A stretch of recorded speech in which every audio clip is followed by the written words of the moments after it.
सच्ची सुरती। घर में पूजा करने की खातर बाबा की लावे मूर्ति। एक दिन सन्मुख बाबा के तन दर्शन भी करवा दूं। तू बाबा के दर चाल उड़े तेरा सारा रोग कटा दूं। तू बाबा के दर चाल उड़े तेरा सारा रोग कटा दूं।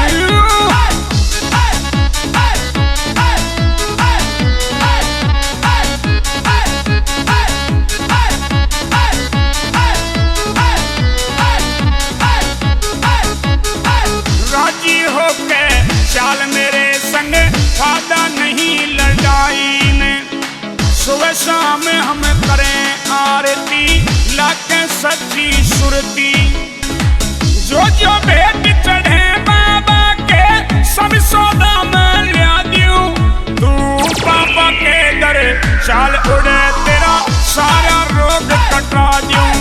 तू बाबा के दर चाल उड़े तेरा सारा रोग कटा दूं।